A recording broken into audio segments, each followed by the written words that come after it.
على عباده الذين اصطفى اما بعد فاعوذ بالله من الشیطان الرجیم بسم اللہ الرحمن الرحیم۔ معزز محترم محتشم سامعین حضرات، 25 جون بروز ہفتہ بعد نماز عشاء 2022 کا یہ درس قرآن انشاءاللہ سورہ ہود آیت نمبر 50 سے لے کر آیت نمبر 60 تک جاری رہے گا۔ آپ دعا فرمائیے رب کریم مجھے شرح صدر کے ساتھ حق سچ بیان کرنے کی توفیق عطا فرمائے اور ہم سب کو مل کر عمل والی باتوں پر عمل پیرا ہونے کی توفیق عطا فرمائے۔ پہلے سیدنا نوح علیہ السلام اور ان کی قوم کا 2 رکوعوں میں بیان ہوا ہے۔ اب یہ جو 10 آیات ہیں آج کی نشست کی، یہ ایک رکوع ہے مکمل۔ اس میں حضرت ہود علیہ السلام اور ان کی قوم کا ذکر کیا گیا ہے، اور انہی کے نام پر اس سورت کا نام ہے سورہ ہود۔ تو وَإِلَىٰ عَادٍ أَخَاهُمْ ہودا، اور عاد کی طرف ہم نے ان کے بھائی ہود کو بھیجا۔ عاد ایک قوم ہے، یہ نوح علیہ السلام کی اولاد میں سے ہے۔ قال یا قوم اعبدوا اللہ، تو آپ نے کہا اے میری قوم اعبدوا اللہ، عبادت کرو۔ یہ ہر نبی کی مشترکہ دعوت ہے، دعوت توحید۔ تو عقیدہ توحید جو ہے نا، یہ سارے انبیاء کا مشترکہ عقیدہ ہے، اور ہر نبی نے یہی دعوت دی ہے کہ عبادت کس کی؟ اللہ کی۔ وہ اللہ کو خالق بھی مانتے تھے، اللہ کو رب بھی مانتے تھے، بس یہ اللہ کی عبادت والے معاملے میں شرک کرتے تھے۔ اس لیے فرمایا ما لکم من الہ غیرہ، اور تمہارا کوئی معبود بھی اس کے سوا بس وہی معبود ہے۔ ان انتم الا مفترون، نہیں ہو تم مگر افطرا پرواز، یعنی افطرا پرداز۔ یہ جو تم پوجا کر رہے ہو یہ سراسر جھوٹ ہے، تمہارا عقیدہ بھی جھوٹ ہے، تمہاری عبادت بھی جھوٹی، اور جن کو تم پوج رہے ہو وہ تمہارے معبود بھی جھوٹ ہی جھوٹ ہے۔ یا قومی، آگے سے پھر فرمایا اے میری قوم لا اسألکم علیہ اجرا، یاد رکھو یہ دوسری بات ہے دعوت میں۔ پہلی کیا تھی؟ عبادت کس کی؟ اللہ کی، اور اللہ کے سوا کوئی معبود نہیں، اور یہ سب جھوٹ ہے، باقی ایک حق اللہ ہی ہے۔ اب دوسری بات، یا قومی، اے میری قوم لا اسألکم علیہ اجرا، میں تم سے اس تبلیغ پر کوئی اجرت مانگتا نہیں، کوئی تم سے نہیں مانگتا اجرت اس تبلیغ پر جو میں کر رہا ہوں۔ ان اجری الا علی الذی فطرنی، میری اجرت اس پاک ذات کے ذمہ ہے جس نے مجھے پیدا فرمایا ہے۔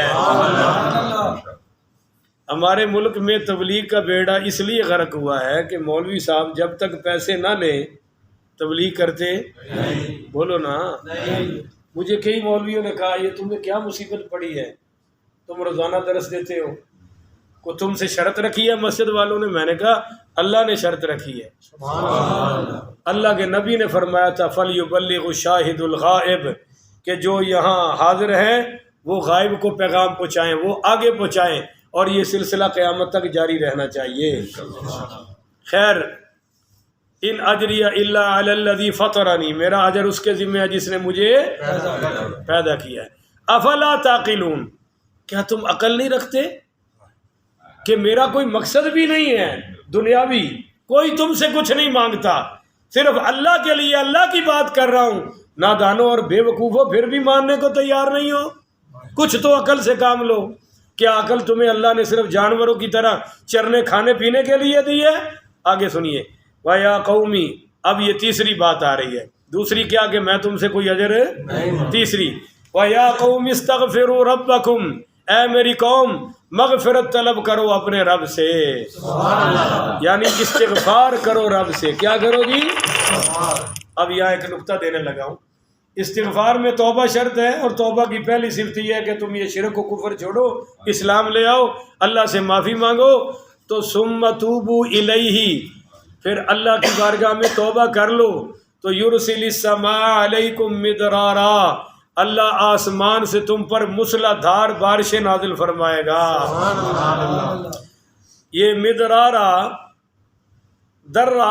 درن سے مبالغہ کا صیغہ ہے، یعنی بہت زیادہ اللہ بارشیں برسائے گا۔ تمہاری ضرورت سے بھی زیادہ اللہ تمہیں عطا فرمائے گا۔ اب میں آپ سے کہتا ہوں، اگر قوم عاد استغفار کرے تو یہ فائدے ملتے ہیں، اگر حضور کی امت کرے تو پھر اللہ کتنے فائدے عطا فرمائے گا۔ آج ملک کتنی پریشانیوں میں ہے، پر ہم پر ایک فرعونوں کا ٹولہ اللہ نے مسلط کیا ہے جو اپنے کسی مال میں فرق اپنی کمائی بڑھا رہے ہیں اور سارا بوجھ عوام پر ڈال رہے ہیں، اور ان کی گندی شکلیں دیکھ کے اب تو دل کرتا ہے بندہ ٹی وی اٹھا کے دیوار پہ مارے، فوری کہتے ہیں کہ ہمیں قوم کا بڑا درد ہے، ہمیں بڑا احساس ہے، ہم مجبوری میں فیصلے کر رہے ہیں۔ کیا مجبوری ہے تمہیں ظالموں؟ جو تم نے 74 سال سے لوٹا ہے وہ واپس اسی قوم پر اور ملک پر لگا دو، اور توبہ کرو اور استغفار کرو، اپنی لوٹ مار کرپشن کی رب سے معافی مانگو۔ روزانہ جھوٹ بولتے ہیں ٹی وی پر، روزانہ جھوٹ، اس جھوٹ سے توبہ کرو، اب بھی اللہ تعالی ہمیں سب کچھ عطا فرما دے گا۔ موسیٰ علیہ السلام نے پوچھا تھا کہ اللہ جب تو ناراض ہوتا ہے تو کیا نشانیاں ہوتی ہیں؟ فرمایا 3 نشانیاں ہوتی ہیں۔ حکومت ان کو دیتا ہوں جو ظالم ہوتے ہیں، بولو جو آپ ان کے گھوڑوں اور کتوں کی خوراکیں دیکھو نا، تو وہ بھی ہمارے نشہرہ فرقہ سارے سے زیادہ خرچہ ان کے کتوں اور گھوڑوں پر ہو رہا ہے۔ یاد کرو ہماری اولادوں سے بھی ان کی کتے اور گھوڑے اچھی خوراک کھا رہے ہیں، یہ ٹولہ ہم پر مسلط ہے۔ اچھا، اگر اللہ تعالیٰ نے فرمایا میرے ناراض ہونے کی دوسری نشانی یہ ہے کہ پیسہ بخیلوں کو دیتا ہوں۔ بولو جی، پیسہ وہ للو تللو پر خوب خرچ کریں گے، اللہ کے نام پہ جیب میں ہاتھ ہے، کسی غریب کو دینا ہو تو جیب میں ہاتھ ہے۔ آج کے دور میں بھی نادان اتنے الو کے پٹھے ہیں، 5 روپے فقیر کو دے رہے ہیں، اور کئیوں نے تو 2-2 روپے کے ٹھیپے رکھے ہوتے ہیں، وہ دے رہے ہیں۔ کچھ تو شرم کرو، لینے والا تو کیا بولے گا، دیتے ہوئے تو شرم کرو، کوئی ڈھنگ کی خیرات دو، دور دیکھو حالات دیکھو، کر کیا رہے ہو۔ تو خیر، تیسری نشانی فرمایا میں بارشیں اس وقت نازل کرتا ہوں جب ان کو ضرورت ہے، یا ضرورت پہ نازل کروں گا تو زیادہ کروں گا، بے موسمی۔ یہ اللہ کے ناراض ہونے کی 3 نشانیاں، اور تینوں پاکستان پہ پوری ہو رہی ہیں، آپ مجھ سے زیادہ جانتے ہیں۔ تو فرمایا ثم توبوا الیہ، اے میری قوم توبہ کرو، یرسل السماء علیکم مدرارا، تم پر موسلا دھار بارش رب برسائے گا، وَيَزِدْكُمْ قُوَّةً إِلَىٰ قُوَّتِكُمْ، اور بڑھا دے گا تمہاری قوت میں، بڑھا دے گا تمہیں قوت میں، تمہاری پہلی قوت سے بھی زیادہ۔ وہ بڑے طاقتور تھے، بڑے قد کاٹ والے تھے، اور ان کی جناب 400 سال عمریں ہوتی تھیں، اور کبھی سر میں درد ایتھے کسی بچے نو ویکھ لو 8 مرضاں نکل آن گیا، جہے جوان نو پوچھو 5-6 تے نال لے کے پھردا ہے، تے بابیاں نے تے ماشاءاللہ پنڈا بنیاں نے نا، پوچھو ہی نا۔ اللہ اکبر کبیرہ۔ فرمایا وَيَزِدْكُمْ قُوَّةً إِلَىٰ قُوَّتِكُمْ، اسی استغفار سے، توبہ سے اللہ تمہاری قوتوں میں برکت پیدا فرما دے گا۔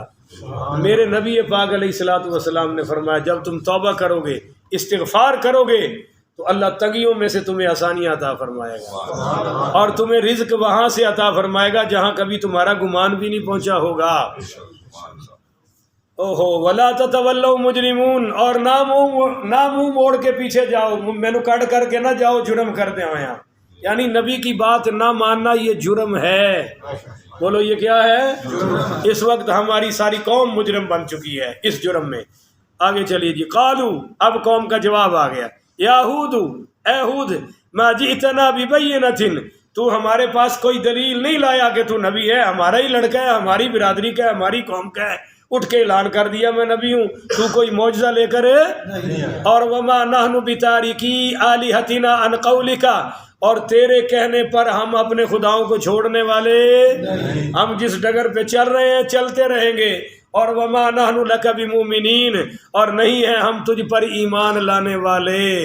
ہم، یہ ان کا جواب آ گیا جی۔ اور دوسرا جواب، ان نقول الا اعتراک بعض آلہتنا بسوء، ہم تو یہی کہیں گے کہ مبتلا کر دیا ہے تجھے ہمارے کسی خدا نے دماغی خلل میں۔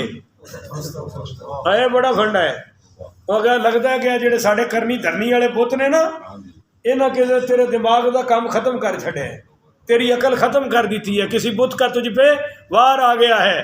اب جواب سنیے پھر مبلغ کا، کہو سبحان اللہ۔ میں نے پہلے کہا مسجدوں میں بری عادت ہی آ گئی ہے، اس مولوی کی تعریف کرتے ہیں جو جی جی جی جی جی جی جی جی جی 2 ٹکے دا بندہ جنہوں پتہ نہیں گھر والے بھی پسند کرتے ہیں کہ نہیں کرتے، وہی بھی خواہش ہوتی ہے کہ مولوی صاحب ہم جب آئیں تو ٹینشن ہو، ہمیں پوری اٹینشن دے اور ہمیں ایسے استقبال کریں جیسے راجہ صاحب اپنی سلطنت کے کسی ڈیرے میں آئے ہوئے ہیں، اللہ کے گھر ور کی ان کو کوئی پہچان ہے، اور اسی وجہ سے وہ تنگ ہے، گلی گلی پہ کہتے پھر رہے مولوی بڑا سخت ہے، مولوی بڑا سخت ہے، کسی دی سنتا ہی نہیں، کسی دی منتا ہی نہیں۔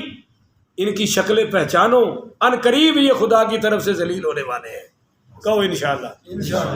اگر یہ باز نہ آئے تو ان کی ذلت انشاءاللہ آپ آنکھوں سے دیکھیں گے، کیونکہ ان کی بات میں نے رب سے شروع کر دی ہے تہجد کے وقت کہ یا اللہ ان کو گن گن کے پکڑ، کیونکہ یہ مسلسل لگے ہوئے ہیں اس بات پہ کہ یہ درس قرآن کیوں ہو رہا ہے، ان کی نیندیں اڑی پڑی ہیں اس وجہ سے۔ اب سنیے مبلغ کیسا ہوتا ہے، عالم کیسا ہوتا ہے۔ جب انہوں نے کہا کہ لگتا ہے ہمارے معبودوں نے تم پر وار کر دیا ہے، تو جواب قال انی اشہد اللہ، میرا اللہ گواہ ہے، واشہدو، اور تم بھی گواہ ہو جاؤ، انی بریء مما تشرکون، میں ان سب سے بری ہوں جن کو تم نے خدا کا شریک بنا رکھا ہے، ان سب سے برات کا اعلان کرتا ہوں، یہ میرا کچھ بھی کر سکتے من دونہ، اور آگے سنو، من دونہ، اور اس کے سوا، فقیدونی جمیعا، تم سارے کٹھے ہو کے جو کرنا ہے وہ کر لو، جو کرنا ہے وہ، تم تو کہہ رہے ہو نا انہوں نے میرا کچھ کیا ہے، میں تم سے کہتا ہوں کہ تو ساری قوم اکیلے تھے، ایک بھی ابھی تک کسی نے کلمہ پڑھا بعد میں ہوئے 4000 مسلمان ہو گئے، پر ابھی تک ایک بھی مسلمان یہ اس وقت کی بات ہے۔ من دونہ ہی فرمایا اس کے سوا، فقیدونی جمیعا، سارے جمع ہو جاؤ، فقیدونی، کرو میرے خلاف جو کر سکتے ہو، ثم لا تنظرون، اور مجھے 1 منٹ کی بھی تم مہلت ہے، انی توکلت علی اللہ، سبحان اللہ، میرا بھروسہ صرف اللہ پر ہے۔ یہ مبلغ ہوتا ہے جی، یہی کرنے والا مبلغ نہیں ہوتا۔ ساڈے ہاں یہ تھے ہوں چاپلوسی نو مولویت کی تعریف بنا دیتا گیا ہے۔ مبلغ کی یہ شان ہے کہ وہ پھر آنکھ میں آنکھ ڈال کے بات کرتا ہے، اور کیا کہتا ہے، انی توکلت علی اللہ ربی و ربکم، ربی و ربکم، میرا بھی رب ہے اور تمہارا بھی، میں نے اس پر بھروسہ کیا ہے۔ اور آگے فرمایا، ما من دابۃ الا ہوا آخذ بناصیتها، کوئی جاندار ایسا نہیں ہے مگر اللہ تعالیٰ نے پکڑا ہوا ہے اس کو پیشانی کے بالوں سے، بولو پیشانی کے، جب کسی کو قابو کرنا ہوتا ہے نا تو یہاں سے پکڑا جاتا ہے، بولو کہاں سے، عورت کو چٹیا سے اور مرد کو، یہ جو یہاں سے جس کو پکڑ لے اس کو کیا ہے کہ میں نے اس کو قابو کر لیا، بولو میں نے اس کو، یا وہ کیا کہتے ہیں بیٹی کا رشتہ دے کر کے ساڈے وال تھوڑے پیرا چنے، ساڈے وال تھوڑے، یعنی اسی ہوں تھوڑے کے کچھ کر سکتے، ہم نے آپ کو رشتہ دے دیا ہے، آپ کی ہمارے ہاں بہت عزت ہے، وغیرہ وغیرہ۔ تو یہ ہے حضرت ہود علیہ السلام نے فرمایا، وَمَا مِن دَابَّةٍ إِلَّا هُوَ آخِذٌ بِنَاصِيَتِهَا، کوئی جاندار ایسا نہیں ہے جس کی چوٹی کے بال رب نے پکڑے نہ ہو، یعنی سب رب کے قبضے میں ہیں، تو تمہاری کیا اوقات ہے۔ ان ربی علی صراط مستقیم، بے شک میرا رب سیدھی راہ پر ہے۔ اب اگلا جواب ایک اور سنو، فَإِن تَوَلَّوْا، اگر تم منہ پھیرتے ہو، روح گردانی کرتے ہو، میری دعوت نہیں مانتے، تو فقط ابلغتکم ما ارسلت به الیکم، تو میں نے پہنچا دیا ہے وہ پیغام جو اللہ نے مجھے دے کر بھیجا تھا، میں نے اپنا ڈیوٹی پوری کر دی ہے، اب تم جانو تو تمہارا۔ اور یہ دھمکی آ گئی، وَيَسْتَخْلِفُ رَبِّي قَوْمًا خَيْرَكُمْ، اللہ تعالیٰ تمہیں ہٹا کے کوئی اور قوم لے آئے گا۔ دین تو کبھی ختم ہو سکتا تم نہیں کرو گے، اللہ تمہاری جگہ کوئی، ابو جہل نے تکبر کیا، اللہ نے مٹا کے پھر دیکھو انصار مدینہ کو آگے لے آیا۔ یاد رکھیے دین کے کام کرنے والوں کی اللہ کے ہاں کوئی کمی، ہم اگر کوئی ہم سے اللہ دین کا کام لے لے تو صبر و شکر سے کرے۔ بعض لوگ مسیحی بتی باڑ کے بھی مولوی تے سان چاڑ دینے، سمجھ آئیے نا، وہ پھر ہاتھ کھچ کے کہنے لے ہن کر لے۔ انشاءاللہ مساجد، مدارس اور دین و اسلام قیامت تک چمکتا دمکتا رہے گا۔ اگر اللہ نے ہمیں کوئی خدمت ذمہ لگا دی ہے تو صبر و شکر کرنا چاہیے۔ وَيَسْتَخْلِفُ رَبِّي قَوْمًا غَيْرَكُمْ، اللہ تمہیں ہٹا کے کوئی اور کام لے آئے گا، قوم لے آئے گا۔ وَلَا تَضُرُّونَهُ شَيْئًا، تم اس کا کچھ بھی نہیں بگاڑ سکتے۔ إِنَّ رَبِّي عَلَى كُلِّ شَيْءٍ حَفِيظٌ، میرا اللہ ہر چیز پر نگہبان ہے۔ اب ایک اکیلا آدمی ساری قوم کو دھمکی لگائے تو اس کو کیا سمجھو گے؟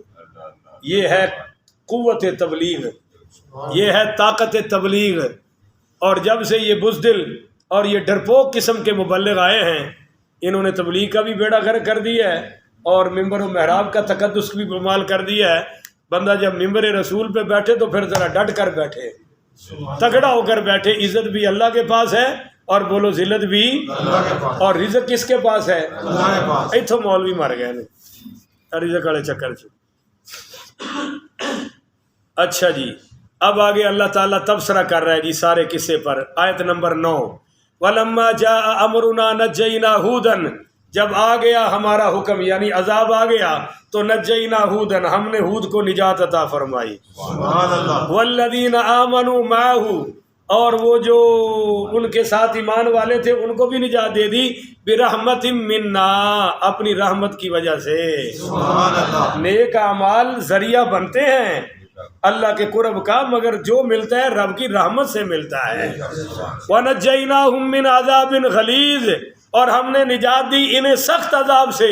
وَتِلْكَ عَادٌ، یہ ہے قوم عاد، حجدوا بِآیاتِ رَبِّهِمْ، انہوں نے انکار کیا اپنے رب کی آیتوں کا، وَعَصَوْا رُسُلَهُ، اور نافرمانی کی رسولوں کی۔ بولو نافرمانی کی رسولوں کی۔ حالانکہ رسول تو ایک ہی تھے، حضرت ہود ایک ہی تھے نا، تو اللہ یہ کہہ رہا ہے ایک کی نافرمانی سب کی نافرمانی ہے، اور ایک نبی کو ماننا تو سب کو ماننا پڑے گا۔ آج کل یہی سوال ہو رہے ہیں مجھ پر، تو واٹس ایپ پہ ہو رہے ہیں، آپ سے تو خیر پوچھتا کوئی نہیں۔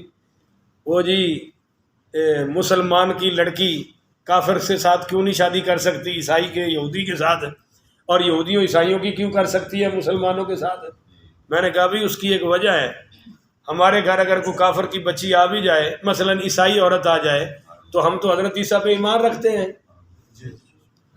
بولو تو بھی ہے نا، تو بولتے چھٹو۔ اور ان کی ماں مریم پر بھی ہم لاکھوں سلام پیش کرتے ہیں، ہمارے قرآن میں سورہ مریم موجود ہے۔ میں نے کہا اگر کوئی یہودیوں کی لڑکی آ جائے، ہم حضرت عیسیٰ کی عظمت کو مانتے ہیں اور حضرت عزیر کو بھی سلام کرتے ہیں، مانتے ہیں، ایمان رکھتے ہیں، پر خدا نہ خواستہ اللہ نہ کرے کوئی مسلمانوں کی لڑکی چلی جائے، انڈیا میں تو بہت ہو رہا ہے نا، بہت ہو رہا ہے، ہندوؤں سے شادیاں کر رہی ہیں مسلمانوں کی لڑکیاں۔ اگر کوئی مسلمان لڑکی ہو مسلمان اور وہ چلی جائے کسی کافر کے گھر، یہودی کے گھر، تو وہ ہمارے نبی کو مانتا؟ آج بھی یہودی حضرت عیسیٰ کو حلال زیادہ نہیں مانتے، معاذ اللہ، آج بھی۔ تو بتائیے جینا حرام ہو جائے گا نا عیسائی کے گھر، اور ہمارے گھر میں کسی نبی کی توہین ہے؟ بولو کسی رسول کی توہین ہے؟ ہمارا قرآن پر بھی ایمان ہے، تورات و انجیل اور زبور پر بھی ایمان ہے۔ یہ ہے جناب اسلام کا دعویٰ کہ کلمہ ہم ایک کا پڑھیں گے، ایمان سب پہ لائیں گے۔ وَاتَّبَعُوا أَمْرَ كُلِّ جَبَّارٍ عَنِيدٍ، اور انہوں نے اطاعت کی، پیروی کی ہر متکبر اور منکر حق کی۔ وَاتَّبِعُوا فِي هَذِهِ الدُّنْيَا لَعْنَةً وَيَوْمَ الْقِيَامَةِ، اور ان کے پیچھے لگا دی گئی اس دنیا میں اور قیامت میں رب کی لعنت۔ بولو رب کی لعنت۔ الا ان عادا كفروا ربهم، سنو عاد نے انکار کیا اپنے رب کا۔ الا بعدا لعاد قومهم ہود، سنو ہلاکت اور بربادی ہے ہود عاد کے لیے جو قوم تھی حضرت ہود کی۔ ہاں جی، سنو ہلاکت اور بربادی ہو عاد کے لیے جو ہود کی قوم ہے، بولو جو حضرت ہود کی، ان کے لیے ہلاکت ہو۔ ان پر پھر جی اللہ تعالیٰ نے عذاب کیا چلایا، ایسی ہوا آئی، اور سورہ اعراف میں بھی ذکر ہے اور بھی صورتوں میں ہے۔ ایک پہلا تو اللہ نے ان پر زلزلہ مسلط کیا، ایسا زلزلہ کہ کلیجے چر گئے ان کے، ان کو پتہ چل گیا کہ اب ہماری خیر ہے۔ پھر جناب ہوا آئی جو ان کو اٹھا کر آسمانوں تک لے گئی، اور پھر آپس میں پٹکا پٹکا کے مارا اور نیچے جھٹک جھٹک کے مارا، اور کوئی ایک بھی نہیں بچا، صرف حضرت ہود سلامت رہے اور ان کی پیروی اور ایمان لانے والے سلامت رہے۔ تو اللہ تعالیٰ دیکھیے حضور پاک صلی اللہ علیہ وسلم سے پوچھا گیا کہ یا رسول اللہ آپ کی داڑھی میں نا سفید بال آ چکے ہیں، کیا ہوا؟ تو وہ 20 بال تھے، صحابہ تو گنتے رہتے تھے 20 بال۔ تو آپ نے فرمایا کہ مجھے سورہ ہود نے اور اس جیسی صورتوں نے بوڑھا کر دیا، کہ اس میں ایسی قوموں کی بربادی ہوئی ہے اور اتنی اللہ تعالیٰ نے اپنی عذاب کی سختی بیان کی ہے کہ میں اس کی وجہ سے بوڑھا ہو گیا ہوں۔ تو ہم پر بھی کچھ نہ کچھ اثر تو ہونا چاہیے۔ اللہ ہمیں قرآن سے اثر لینے کی توفیق عطا فرمائے، اور ہمیں فکر کرنا چاہیے کہ ہمارا کوئی کام بھی کافروں والا ہن داڑیاں مڈان تو لے کے نماز نہ پڑھن تک ویکھ لو بھی یہ کام کیڑی قوم والا ہے۔ یہ ساڈے والا کام ہے کہ چہرہ محمدی ہونا چاہیے، ساڈے والا کام ہے کہ نمازاں 5 جماعت نال ہونیاں چاہیے۔ اللہ اس کی توفیق عطا فرمائے۔ اور یہ بھی ساڈا کام ہے کہ قرآن دا علم حاصل کرو۔ یہ نہیں ہے کہ ماشاءاللہ آئے نماز پڑھ کے چھال مار کے ہو گئے، اگر ہو رہا چراغ روشن ہے تو لے لو روشنی، کی جاندہ ہے، اللہ اجر ہی عطا فرمائے گا۔ اللہ تعالیٰ مینوں تانوں ہر بھلائی اور ہر خیر اور خوبی عطا فرمائے۔ آخر ودعوانا ان الحمدللہ رب العالمین۔